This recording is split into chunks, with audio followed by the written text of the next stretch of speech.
की निगाहें इस समय अमेरिका, रूस और यूक्रेन पर टिकी हुई है। घटनाक्रम तेजी से बदल रहा है और इसका असर न केवल इन तीनों देशों की राजनीति पर पड़ने वाला है, बल्कि यूरोप और एशिया की सुरक्षा व्यवस्था पर भी गहरा प्रभाव छोड़ सकता है।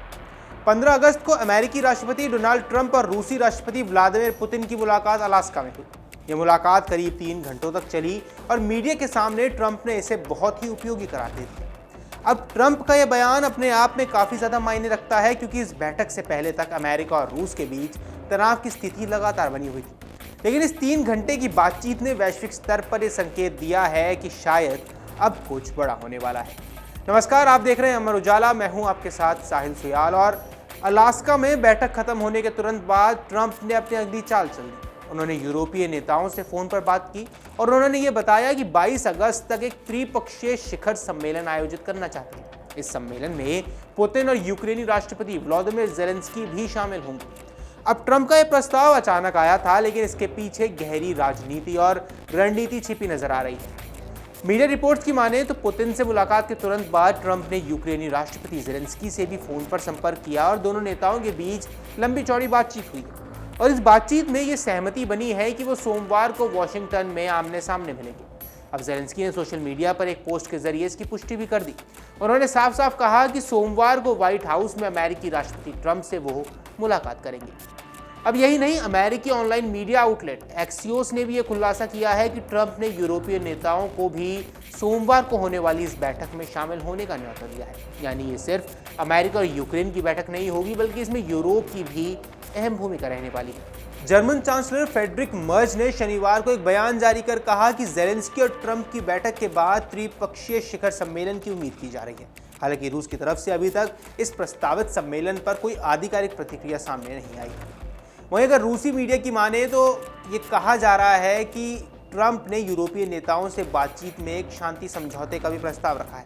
अब इस प्रस्ताव के तहत यूक्रेन रूस और डोनबास क्षेत्र को सौंप देगा। इसके बदले में रूस और यूरोप दोनों सुरक्षा की गारंटी दी जाएगी। और यह प्रस्ताव अगर सच साबित हो जाता है तो यूक्रेन युद्ध की दिशा पूरी तरह बदल सकती है। लेकिन अब सबसे बड़ा सवाल यही उठता है कि यह यूक्रेन इस समझौते को मान लेगा। डोनबास क्षेत्र को रूस को सौंपना यूक्रेन के लिए बेहद संवेदनशील और भावनात्मक मुद्दा है। लाखों लोग इस संघर्ष की भेंट चढ़ चुके हैं और यह क्षेत्र यूक्रेन की संप्रभुता का भी प्रतीक माना जाता है। तो ऐसे में ज़ेलेंस्की के लिए यह फैसला आसान नहीं रहने वाला है। अमेरिका की भूमिका इस पूरे घटनाक्रम में निर्णायक बन चुकी है और अलास्का से वॉशिंगटन लौटते ही ट्रंप ने भी लगातार फोन कॉल्स किए हैं, कभी ज़ेलेंस्की से, कभी यूरोपीय संघ के नेताओं से। तो ये साफ संकेत है कि ट्रंप एक बड़ी कूटनीतिक पहल करने जा रहे हैं।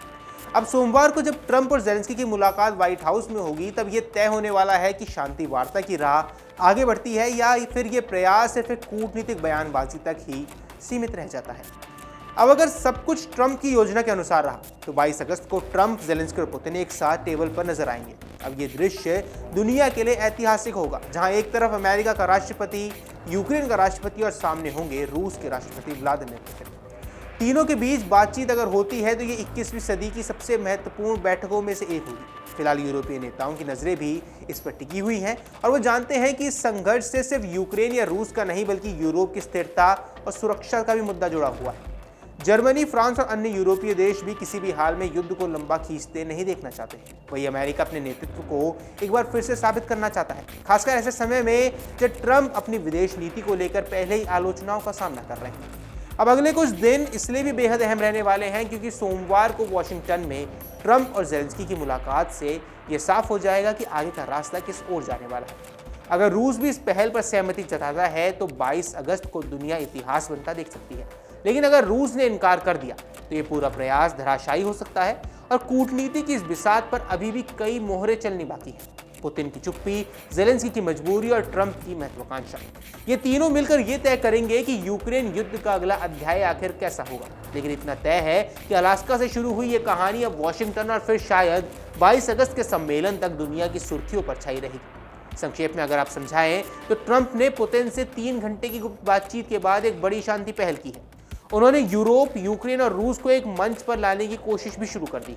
अब दुनिया की नजरें सोमवार को फिर से व्हाइट हाउस पर होंगी और 22 अगस्त पर टिकी रहेंगी। ये सिर्फ एक बैठक नहीं होगी, ये तय करेगी कि आने वाले सालों में पूर्वी यूरोप की राजनीति आखिर कैसी नजर आने वाली है। अब इस पूरे मुद्दे पर आपकी जो कुछ भी टिप्पणी है हमें कमेंट बॉक्स में जरूर बताएं। फिलहाल इस वीडियो में इतना ही।